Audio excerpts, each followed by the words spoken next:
Cette fois, pour la première fois, on va parler d'un film qui n'est pas un film d'animation, et je vous préviens tout de suite, c'est pas un film joyeux. C'est vraiment un film grave, mais vous allez très vite comprendre pourquoi c'est important d'en parler. Avant de vous en parler directement, je vais vous raconter une petite anecdote. Quand j'avais 13 ans, sur YouTube, je suis tombé sur cette vidéo. Alors j'ai aucune idée de ce qui est affiché dans mes recommandations.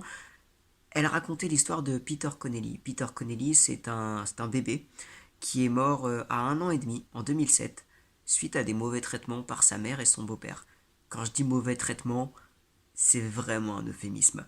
Le gamin a été battu, maltraité, affamé. Quand je dis maltraité, des doigts mutilés, des morsures de chien sur le crâne, des côtes pétées, la colonne vertébrale cassée en deux, oui, vous avez bien entendu, et je pourrais encore continuer comme ça longtemps. Bref, une violence inouïe sur un gamin d'1 an et demi, je rappelle, bref, qui est décédé de ses blessures en juillet 2007. Tout ce qui arrive à ce gamin, à 13 ans, ça m'avait vraiment, vraiment traumatisé. Et il y avait eu un détail sur cette histoire-là. C'est-à-dire que Peter Connelly, il était suivi par beaucoup d'assistants sociaux. Il y avait eu des soupçons de maltraitance qui avaient été lancés par d'autres membres de la famille. Il a été vu par des policiers, il a été vu par plusieurs médecins, et ils sont tous passés à côté. Ils ont relevé certaines blessures, ils sont passés à côté du dos cassé, comment c'est possible, ils ne pouvaient plus bouger les pieds, ils sont passés à côté de ça, ils sont passés à côté de la culpabilité de la mère, ils sont passés à côté de tout. Les charges contre la mère ont été abandonnées parce que finalement il n'y a pas assez de preuves de maltraitance, et quelques jours après il était mort. Et c'est quelque chose qui a produit énormément de polémiques en Angleterre à l'époque sur le fait que putain comment le système a fait pour passer à côté, pour ne pas défendre cet enfant-là. C'est un peu de ça dont parle le film que j'ai envie de vous faire découvrir aujourd'hui. La maladroite. C'est issu d'une histoire vraie, d'une gamine qui s'appelle Marina Sabatier et qui a subi un peu le même destin que Peter Connelly. C'est un film qui parle de la maltraitance infantile et surtout de la procédure pour dénoncer ces agissements. Et une façon de montrer que la procédure, elle marche pas. C'est donc l'histoire de Stella, une gamine de 6 ans qui arrive au CP. Elle n'a jamais fait la maternelle avant, apparemment elle était malade, et dès les premiers jours, son institutrice commence à s'inquiéter. La gamine n'a aucune compétence sociale, elle a l'air de pas savoir contrôler son appétit, elle mange dès qu'elle a de la nourriture à portée de main, et Déjà, tu vas surtout, remonter tes elle a manches, beaucoup de pas traces t'attacher. étranges sur le corps. Des traces qui ont l'air des traces de coups, ou alors des traces de brûlures, en tout cas beaucoup de blessures suspectes, Je vais même si la gamine tomber. à chaque fois dit qu'elle est tombée, parce qu'elle est maladroite. Petit à petit, elle va commencer à soupçonner de la maltraitance de la part de la famille. Tout ça, c'est à cause de sa maladie. Mais c'est quoi cette maladie exactement? C'est immunitaire? Alors parlons-en des parents. Hein. Les parents dans ce film, c'est un enfer. C'est clairement un enfer. C'est-à-dire qu'ils sont sur cette histoire de maladie. Ils sont entendus par des policiers, par des médecins, par des psychologues, par des assistantes sociales, par la directrice, par l'institutrice, par rapport à Stella. Et ça, c'est important, tu vois. Des démarches sont faites pour s'assurer que Stella va bien. Les parents, ils sont rencontrés plusieurs fois. Et pourtant, à la fin, ça finit mal. Comment c'est possible d'avoir loupé ça? Ah, il me manque le carnet de santé. Ah oui, je sais, oui. Mais comme avec sa mère, on court les hôpitaux, les médecins, on a fini par le perdre, le carnet. Ouais, classique, hein, le carnet perdu, c'est, tu vois, tout le film, ça va être ça. Ça va être des trucs comme ça qui te font dire, putain, c'est louche. Il y a rien visuellement, enfin, si, il y a des choses, mais tu vois, tu ne vois jamais les parents être violents envers la gamine, je vais en parler tout à l'heure, mais tout est louche. Tout est louche. Il y a toujours un doute. Jamais on peut se dire, oh, mais non, c'est sûr, il ne la maltraite pas. Non. Il y a trop de choses louches. Et ça peut arriver, tu vois, de perdre un carnet. Mais dans tout ce film, ça va être ça, plus ça, plus ça, plus ça, qui te font dire c'est pas un hasard. La gamine, elle est sûrement battue à la maison. La façon dont on montre les parents dans le film, du coup, elle est très intelligente. Encore une fois, on ne les voit jamais, presque jamais, être violents envers Stella. On ne les voit jamais la maltraiter, on ne les voit jamais la battre, ni quoi que ce soit. Dès qu'ils sont avec Stella en compagnie d'une tierce personne, ils ont le visage des bons parents, des oh notre pauvre petite fille qui est malade, on sait pas quoi faire, on l'aime bien notre petite fille, oh elle est mignonne. Et tu sais ça c'est encore plus flippant, tu sais. Parce que tu sais ils cachent bien leur jeu, ces connards. Et puis tu sais imaginons tu les crois parce qu'après tout, au début de l'histoire tu te dis bon bah ça se trouve c'est juste des parents paumés, tu vois, ça arrive. Tu sais tu les vois tout le temps genre oh, on aime bien, on serait prêt à tout pour elle, oh ma puce. Et puis le lendemain, la gamine, elle revient à l'école avec des marques de brûlure. Elle arrive et elle boite. Elle arrive plus à bouger le pied. Ou alors elle a d'autres blessures. ou alors elle cache d'autres blessures sous sa chemise. Stella, c'est quelque chose qu'elle fait très souvent dans le film, elle refuse de montrer sa peau. Quand elle veut remonter ses manches, non, non, non, non, j'ai froid, je suis frileuse, hein, je ne veux surtout pas montrer mon manteau. Tu sens que les parents l'ont matrixé pour lui dire tu ne montres pas tes manches, faut pas qu'on voit tes blessures. C'est taré. Quand il y a la piscine, elle refuse de se mettre en maillot de bain, quitte à rester sur le banc pendant 2 heures, parce qu'elle ne veut pas se montrer toute nue, parce que ses parents lui ont dit non. Qu'est-ce que c'est que ça? Je suis tombée. Tombé? Derrière? Oui, en vélo, les pédales m'ont cogné. Ce sont pas des marques de pédales, ça, Stella? Ben si.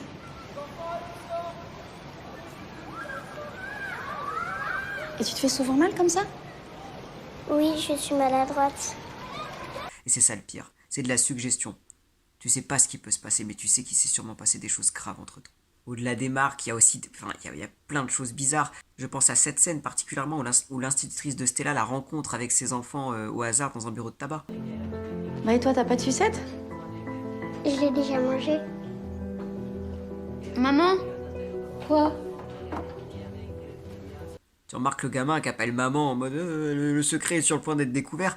D'ailleurs, pauvre gamin, j'ai envie de dire comment tu peux vivre dans un environnement pareil. Alors, une cartouche de longue, le journal télé et 2 sucettes. Tu vois, c'est ça. nous fait C'est des choses qui 64 paraissent €, anodines, mais dans la tête de l'instit, tu te dis mais attends, c'est quoi le problème? Elle l'a déjà mangé, mais en même temps, elle l'a jamais acheté. Enfin, tu sais, c'est bizarre. C'est tout, tu vois rien, mais tu te dis mais il y a quelque chose qui cloche là-dedans. Tout le film joue sur la frustration. C'est terrible, hein.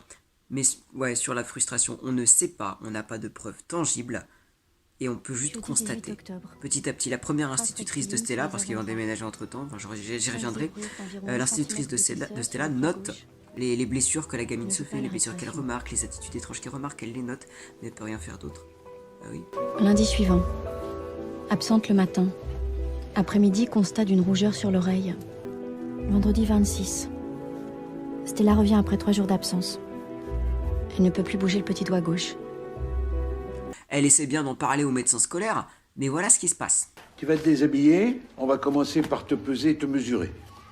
Elle est très frileuse, hein. Ah non, non, non, juste le gilet et les chaussures, c'est tout. Attends, comment ça que les chaussures? Comment ça que les chaussures? Alors, je suis pas un médecin scolaire, je sais pas comment ça fonctionne. C'est peut-être que c'est pas obligatoire, je sais pas, mais à partir du moment où t'auscultes la gamine parce que l'instit t'a dit, j'ai repéré des marques bizarres, j'ai des soupçons, vérifiez s'il vous plaît. À quel moment tu la laisses habiller? Enfin, tu sais bien que le principe, c'est de voir justement s'il y a d'autres trucs. Enfin, ça, c'est vraiment une scène qui me met en boule. Mais c'est grave, en fait. Parce que c'est aussi ça, ce film. On montre l'incapacité de toutes les administrations qui sont censées protéger les gamins. On montre leur incapacité pour plein de raisons. On va voir qu'il y a aussi des services qui sont débordés, qu'il y en a où c'est juste des erreurs, et il y en a où c'est clairement de la négligence. En ce qui me concerne, je trouve que ce médecin scolaire dans le film est abominable. Il n'accorde aucune importance aux soupçons de l'institutrice et ne protège pas Stella. C'est de la négligence ce qu'il a fait. Le fait qu'une instit te dit j'ai des soupçons, j'ai vu des marques bizarres, la gamine, j'ai peur qu'elle soit maltraitée, vérifiée, et toi tu les retires aucun vêtement, tu vérifies pas. C'est de la négligence. Et d'ailleurs c'est ce qui est arrivé à un des médecins qui a ausculté Peter Connelly quelques semaines avant son décès. Et elle a été radiée je crois de l'ordre des médecins. Bah oui c'est comme ça, faute professionnelle. Alors vous êtes peut-être en train de vous dire pourquoi l'institutrice elle fait rien. Alors, c'est parce que c'est bien beau enfin, si le médecin il est pas d'accord, il y a peut-être des signalements qui existent, il y a des choses à faire. Oui, bien sûr que les signalements pour soupçons de maltraitance ou ce genre de choses, ça existe, surtout dans l'éducation nationale. Mais écoutez cette phrase. Si je le dénonce et que je me trompe, tu te rends compte? Et si tu te trompais pas? Ah oui, c'est ça qu'il faudrait dire, tu vois. Et en même temps, elle a raison. Et si elle se trompait? Et si c'était juste une famille à la peine dans la société, qui galère, qui sait pas trop bien, enfin qui est pas très adaptée, qui sait pas bien s'en sortir avec une gamine qui est très fragile, parce que ça arrive aussi. Des gamins qui sont pas mal aimés, qui sont pas mal élevés, mais juste qui sont qui sont d'un milieu compliqué. Et c'est ça qui justifie aussi l'inaction des services sociaux dans le film. Parce qu'une assistante sociale va leur rendre visite à plusieurs reprises. Elle va les appeler, elle va les voir, on va en reparler. Et les assistants sociaux, ils en voient tous les jours des familles comme ça. Des familles qui galèrent, des familles qui savent pas comment faire. Donc, forcément, là, les parents de Stella, ils jouent la carte des pauvres parents débordés. Tu tombes dans le panneau. Parce que déjà ils sont débordés et c'est souligné à plusieurs reprises dans le film que les services sociaux ils ont 10 000 cas à gérer, qu'ils ont que des urgences donc ils font ce qu'ils peuvent. Mais l'erreur est humaine en fait. C'est terrible, l'erreur ne devrait pas être humaine pour ce genre de cas. Mais tu sais, ce personnage d'Instit, maintenant que je suis moi aussi dans ce milieu-là, j'ai du mal à la... Enfin, je la juge un peu mais pas tant que ça. Parce que moi aussi peut-être que je me poserais la question, imagine tu te trompes. Imagine tu te trompes et tu mets encore plus dans la merde d'une famille. Et en même temps, imagine que tu te trompes pas. Dans ce cas-là, enfin, tu sais, imagine, il y aura toujours un doute, tu vois, et c'est ça qui rend fou dans cette affaire, c'est qu'il n'y a rien qui dise avec certitude que la gamine est maltraitée, mais quand même, t'as vu la liste que t'as fait, et encore, je vous ai pas mis toute la liste des blessures qu'elle a notées, la maîtresse. Il faut faire un signalement. Elle s'apprête à faire un signalement à un moment dans le film, en envoyant une lettre au rectorat, mais à ce moment-là, elle apprend que les parents ont déménagé. Les enfants ont changé d'école, ils sont désormais dans une autre académie, ce qui fait que leur dossier du coup est transféré. Elle peut bien appeler le rectorat de son académie, ça n'a plus aucune importance. Ce n'est plus sa maîtresse. Le rectorat, les gamins ne dépendent plus du rectorat de cette académie, tout est à refaire. Et ça, c'est des choses très fréquentes chez les familles qui maltraitent les gamins. C'est hop là, dès qu'il y a trop de soupçons, que tu sens que c'est la merde, tu déménages, tu changes d'école, tu changes de médecin, tu perds le carnet de correspondance. Les carnets de santé, correspondance aussi. Tu vois ce que je veux dire? C'est comme ça, hop, t'évites les ennuis, tout est à refaire. Et ça, c'est un problème. Dans notre façon de faire, dans notre procédure, c'est un problème. Alors, tu peux, évidemment, la nouvelle école a le dossier dans l'ancienne école, donc ils savent que la gamine, visiblement, est sans doute maltraitée, mais quand même, ça empêche de faire des signalements dès le début. C'est grave. C'est fait pour brouiller les pistes, mais c'est grave. Il devrait y avoir un suivi plus clair entre les académies dans l'éducation nationale. L'avantage, c'est qu'au moins dans la nouvelle école de Stella, la directrice et le nouvel instit sont directement au courant de la situation par l'ancienne maîtresse. Et du coup, ils n'ont pas besoin d'attendre pour faire un signalement. Mais tu vois, même si là, ils font un signalement de suspicion de maltraitance dès le début, ça n'aboutit pas. Parce que la gamine, un spoiler, mais s'en sortira pas. Pourquoi ça n'aboutit pas? Parce que la procédure est beaucoup trop longue. Pour faire un signalement, déjà, ça se fait pas comme ça. C'est pas t'appelles les gendarmes et ils viennent retirer la gamine. Faut appeler d'abord le médecin scolaire. Faut appeler ensuite les liens avec l'ASE, donc l'aide sociale à l'enfance. Et même eux, ils ne peuvent pas intervenir directement, comme il l'explique ici. Ça, c'est un signalement pour des soupçons de maltraitance. La petite vient d'arriver, mais je pense qu'il faut pas traîner. C'est étayé? Vous pourrez lire les constatations de son ancienne école. Et les miennes. Déjà, je suis quasi sûre qu'elle mange pas assez chez elle. Si c'est convaincant, je transmettrai au procureur rapidement. Et ensuite? C'est lui qui juge de l'opportunité d'ouvrir une enquête préliminaire. Voilà, et je m'y connais pas du tout dans ce milieu-là, mais j'imagine que le procureur, lui aussi, il doit avoir plein de demandes, qu'il doit pas faire une réponse dans la seconde. Et tu sais, entre-temps, il peut se passer tout et n'importe quoi. Il y a beaucoup trop... Enfin, tu sais, ce film-là, il montre aussi le fait que les services publics sont débordés. Il y a beaucoup trop de choses à gérer, il y a beaucoup trop de paperasse. Ça, c'est aussi un gros problème français, l'administration. Ce qui fait que quand t'as quelque chose d'urgent à traiter, bah ouais, mais t'as que ça des urgences, qu'est-ce que tu veux faire en fait? Et ça, c'est le cas dans beaucoup de choses. Pour moi, c'est ça le problème. Il y a une suspicion de maltraitance qui a été lancée dès le début, une alerte, un signalement dès le début. Bah ouais, mais qu'est-ce que tu veux, c'est trop long. Et pendant ce temps-là, ensuite, toujours Stella, qui a de plus en plus de problèmes, qui revient avec un bleu, ou alors carrément avec une surinfection au pied. Je ne veux même pas savoir comment la gamine s'est fait ça. Des fois, elle est absente pendant 15 jours, et puis elle revient avec cette tête-là. Tu sais pas du tout ce qui a pu se passer. Tu sais que la gamine a sûrement vécu l'enfer, mais t'as aucune idée. Et ça se lit aussi dans l'expression des profs. Tu te dis, putain, qu'est-ce qu'elle a pu vivre pendant tout ce moment où elle n'était pas avec nous en sécurité. Et puis toujours les parents qui essaient de faire bonne figure. Mais le pire, c'est vraiment la question que tu poses par rapport aux parents, c'est pourquoi? Pourquoi? Pourquoi de plein de choses, mais déjà pourquoi Stella? Ils ont 4 gosses, dont un qui est bébé. Il y en a un qui est au-dessus de Stella, enfin en termes d'âge, elle a une petite sœur. Pourquoi spécialement elle? Pourquoi pas les 4? Heureusement que c'est pas les 4, tu vois, mais pourquoi elle particulièrement? Au milieu des 4? Tu sais, ça, tu te dis, mais pourquoi? Ça, c'est grande question, hein, comment l'être humain est capable de faire ça. Mais tu vois, c'est tordu quand même. C'est pas juste des fous qui sont violents avec tout le monde, c'est des psychopathes. Et puis même, le côté de jouer la comédie comme ça, alors que derrière, tu dois être un monstre avec ta gamine, mais faut vraiment s'appeler Machiavel pour faire ça. Et puis même, tu te pourris la vie. Ils passent leur temps à déménager. T'imagines les autres gamins, dans leur tête, l'aîné qui a l'air de très bien comprendre la situation, et qui a toujours vécu comme ça. Mais t'imagines dans sa tête, mais c'est affreux. Imagine le fait de toujours devoir trouver des excuses. Puis même c'est épuisant de déménager tout le temps. Enfin, t'as plus de vie juste pour cacher la maltraitance de ta fille.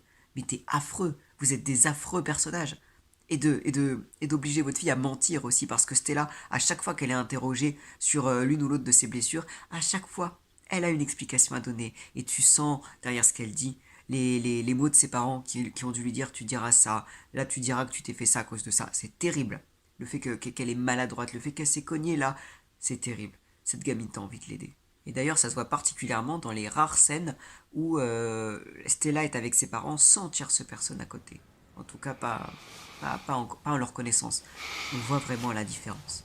On voit que là, quand il n'y a plus personne devant qui jouer un rôle, qu'il n'y a aucune communication entre les parents et la gamine. Tu sens que c'est froid, tu te dis mais qu'est-ce qu'ils peuvent lui faire? Particulièrement cette scène à l'hôpital, quand la mère vient voir sa gamine à l'hôpital et qu'elle ne se rend pas compte qu'elle est observée. Sa réaction est affreuse. Je suis trop contente que t'es là. Compte pas que je revienne. Et c'est littéralement la seule scène de violence, ou en tout cas celle qui exprime le plus de choses. On n'en sait pas plus, c'est vraiment le seul grain qu'on a à moudre. Et d'ailleurs, on parle de l'hôpital, mais même à l'hôpital, c'est parce qu'elle a ses pieds qui sont explosés, la directrice l'emmène aux urgences, et puis tant mieux, parce que comme ça, elle peut être un peu en sécurité, mais même là, tu vois, les infirmiers, le milieu hospitalier est tellement débordé qu'il y a des choses qu'on leur dit qu'ils ne notent pas. Et je dis pas que c'est forcément de la négligence, même si c'est aussi possible. C'est aussi le fait qu'ils voient tellement de choses. Mais ça, c'est gravissime aussi. Les informations qui ne circulent pas parce que, encore une fois, trop de gens, parce que trop d'affaires, parce que pas assez de temps, parce que pas assez de moyens. Mais ça a des conséquences dramatiques. Non mais cette enfant, elle est maltraitée. Ma directrice avait averti l'interne des urgences. Attendez.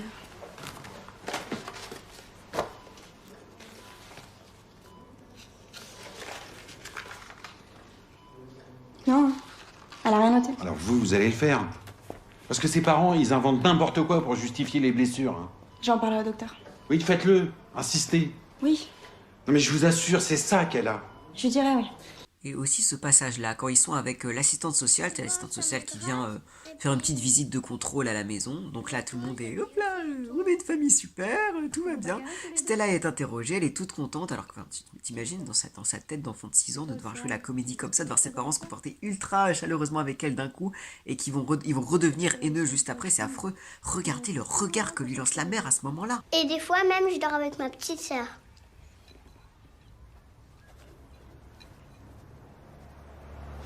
Tu montes ta chambre? Bien sûr. Tu viens, ma chérie? En tout, dans l'affaire, la gamine est vue par énormément de professionnels. Bon, déjà, évidemment, les instits. Deux équipes d'instits, je précise. Il y a des policiers aussi. Elle est auditionnée 2 heures par des policiers, à ce qu'il paraît. Elle voit le médecin scolaire. Elle voit un médecin légiste qui envoie ses notes au procureur. Elle voit des assistantes sociales. Et pourtant, tous ces gens, au final... la médecin légiste, elle a l'air quand même d'être un peu suspicieuse, tu vois, mais au total, tout ça aboutit à un non-lieu. Il m'est apparu qu'il ne ressort aucun élément susceptible de présumer que Stella Dubois a été ou est victime de maltraitance. Et quoi? Et juge l'infraction insuffisamment caractérisée et l'a classée sans suite. C'est n'importe quoi. Et je sais pas vous, moi ça me fait beaucoup penser à ce qui se passe avec les accusations de viol aujourd'hui. C'est que tu peux avoir toutes les preuves que tu veux, que il m'a violé, et qu'à la fin ça, bah non, faute de preuves suffisantes. Mais il faut quoi en fait comme preuve? Je veux dire, quelle preuve aurait été suffisante, si ce n'est de voir littéralement la maltraitance de nos yeux? Bah ouais, mais on ne sait jamais ce qui se passe dans une maison quand les portes sont closes, quand personne n'est là-bas. C'est aussi ça l'un des messages du film. C'est qu'on peut jamais savoir, on connaît jamais les gens. Qu'est-ce qu'il aurait fallu? Il aurait fallu que Stella parle. Il aurait fallu que Stella dise aux policiers, papa et maman me frappent. Mais elle a 6 ans. Comment vous vouliez qu'elle dise ça? Je voulais vous rassurer, Stella a besoin de soutien et sa famille aussi, mais les parents sont normaux. Ils font ce qu'ils peuvent. Non mais j'y crois pas. En gros, ils vous ont enfumé comme tout le monde. Vous savez combien votre famille a problème? Stella n'a pas peur de ses parents, elle est ouverte, souriante. Elle serait pas comme ça s'il la maltraitait. Sauf s'il la terrorise. Ou si sa loyauté va jusqu'à découvrir. C'est rarissime un enfant qui ose dénoncer ses parents. Mais enfin, je l'aurais vu. J'espère que vous avez encore un peu d'énergie parce que c'est pas fini. Les Dubois finissent par tuer Stella peu après le début de l'été. Ils partent en vacances juste après, alors l'air de rien, ça c'est quand même assez scandalisant. Et ils maquillent son meurtre en enlèvement à leur rentrée de vacances, hein, tout va bien, pour s'enlever cette culpabilité, tu sais, pour que l'affaire soit classée, genre, elle est relevée, on la retrouverait jamais, puis comme ça, tu sais, fini. Genre, attends, il maquille ça en enlèvement. Ça, c'est littéralement la première scène du film. On ne sait encore rien. Regardez comment ils jouent. Tu sais, même quand ils sont tous les trois, juste pour pouvoir, pour effacer tout soupçon, pour montrer que, oh là là, c'était vraiment un accident. Mais vous imaginez le niveau de manipulation, mais faut vraiment être taré pour faire ça, pour maquiller ça en enlèvement, pour pleurer au commissariat, oh ma petite fille, alors qu'ils savent très bien qu'ils l'ont tué, que c'est entièrement de leur faute et que c'est des barbares, hein. C'est quand même fou. Et c'est important quand même que cette scène-là, la scène de l'enlèvement, et plusieurs petites cutscenes à la police, soient présentes dès le début du film, et ponctuent ensuite le film. Parce que dès le début, on comprend très rapidement que bon, la gamine est sans doute morte, et que ça c'est du chiquet, mais tu vois, c'est la première scène. C'est-à-dire que pendant tout le film, je te jure, il y a des moments, genre quand on voit les blessures de Stella, j'avais tellement envie de dire, mais putain, sauvez-la, sauvez cette gamine, faites quelque chose, la laissez pas comme ça, faites quelque chose pour la sauver. Et tu te rappelles cette première scène, tu sais que bah non, elle va pas être sauvée, tu vois. C'est là aussi pour t'enlever de l'espoir, pour te dire directement comment ça va finir. C'est pour ça que je dis que c'est un film qui est basé sur la frustration. T'es comme les instits, c'est-à-dire que t'es pieds et poings liés. T'as fait autant que tu peux, et tout ce que tu peux voir, c'est juste voir Stella dégringoler de plus en plus, et tu sais que tu n'arriveras pas à la sauver, parce que tout a déjà été fait. C'est affreux. À la fin, les parents finissent par passer aux aveux, puisque les policiers se sont cette fois retournés contre eux suite au témoignage de la directrice de l'école. Ils l'ont tué, c'est ça? C'est pas le film le plus joyeux, c'est pas vraiment le film dont j'ai l'habitude de parler en général, mais en fait, c'est quoi sa morale? Voilà, la maltraitance, c'est pas la maltraitance, c'est mal, on a tous compris, mais là, c'est pas ça finalement le sujet, parce qu'on ne voit pas de scène de maltraitance, tu vois. Là, le vrai sujet, comme je l'ai dit, c'est toute la procédure. Quels sont les gens qui peuvent aider Stella? Quels sont les gens qui peuvent aider les enfants? Et comment ça se met en place? Et pourquoi est-ce que ça échoue parfois? Parce que ce qui s'est passé pour Peter Connelly et Marina Sabatier, c'est-à-dire l'incapacité des services sociaux et des aides à sauver les gamins, c'est des choses qui se produisent très très souvent. Le nombre d'affaires d'enfants maltraités qui décèdent sous les coups de leurs parents, et dont on apprend que, ah tiens, ils avaient été suivis par voilà, il y avait déjà eu des enquêtes qui avaient été menées, et ça avait donné rien, ah bah il y avait eu des problèmes là-dessus, mais en fait, oh, ça a donné, c'est eu un non-lieu. Pourquoi à chaque fois ça finit pareil? C'est ça qui est intéressant dans ce film. Et au final, la faute, bah, elle est partagée. Parce qu'encore une fois, il y a tellement de petits chaînons dans cette procédure de signalement. On a des profs qui sont hésitants, qui hésitent à déposer une plainte et qui signalent les faits trop tard. Il y a des médecins scolaires ou des administrateurs qui sont négligents, qui ne prennent pas en compte tout ça. Il y a des services publics qui sont débordés, que ce soit à l'hôpital, que ce soit parmi les services sociaux, que ce soit parmi la police aussi, qui pensent que l'affaire, bon, bah, il n'y a pas besoin d'être menée, pas besoin d'enquêter plus. Ça peut être plein de choses. Ça peut être des voisins aussi, qui ne veulent pas se mêler des affaires, qui veulent pas de problème, qui ne vont surtout pas dire ce qui peut se passer chez leurs voisins, et qui auraient peut-être pu apporter des témoignages importants, ou alors apporter un appui, quelque chose de très important. C'est tout ça en fait, c'est tout un système qui ne marche pas. Et on remarque quand même beaucoup de services publics là-dedans. Mais c'est pas une surprise, hein, on va mal de toute façon les services publics. Mais tu vois, qu'est-ce qu'il faudrait faire pour que ça aille mieux? Pour que ça... Bah, faudrait déjà encourager les enfants à parler. Alors évidemment, ils ont à 6 ans, c'est compliqué, mais tu sais, la sensibilisation, c'est la clé, tu vois. De dire et redire aux enfants, il faut parler, il faut pas avoir peur. Enfin, c'est évidemment qu'il faut avoir peur, mais il faut réussir à se sentir assez en sécurité pour que les gamins puissent parler de ça. Les services sociaux, les policiers, plus les former à enquêter là où il faut, faire plus de perquisitions au domicile, sans forcément que les parents soient préparés. Alors je sais que c'est méchant pour ceux qui n'ont rien fait, mais il y a des vies qui peuvent être sauvées là-dessus. Accélérer la procédure de signalement dans l'éducation nationale, faire en sorte que quand un enfant déménage ou quoi, bah si on a quand même eu l'enfant et qu'il est dans une autre académie, bah quand même que ça puisse être relayé. Mais bon, le rectorat, c'est encore des... On va pas parler de l'enfer de l'administration, tu vois, mais rendre les procédures plus simples, rendre les communications plus simples, ça peut vraiment sauver des vies. Et enfin voilà, c'est un film qui est très dur, mais qui est quand même très bien construit, et puis qui est quand même très bien joué. Tous les acteurs s'en sortent excellemment bien, ils sont tous très très bons et très convaincants, et mention spéciale à la gamine qui joue la petite Stella, qui est vraiment bluffante, qui est vraiment remarquable dans son rôle. On oublie que c'est une actrice. Bon, bah j'espère que je vous ai pas trop déprimé. Non mais c'est à un moment, il y a des sujets, c'est obligé que ce soit déprimant. Mais peut-être que ça vous aura fait découvrir ce film. Je précise que actuellement, je sais pas pourquoi, il y a plein de versions de ce film en entier sur YouTube, c'est pour ça que j'ai eu l'idée de faire cette vidéo. Ce qui est très rare, hein, je veux dire, les films en entier en français sur YouTube, ça n'existe plus depuis 15 ans. Mais là, je sais pas pourquoi, mais du coup, profitez-en. Si jamais vous voulez le regarder, il est en entier sur YouTube. Vraiment, regardez-le. C'est triste, mais c'est quand même important. Donc, pensez-y.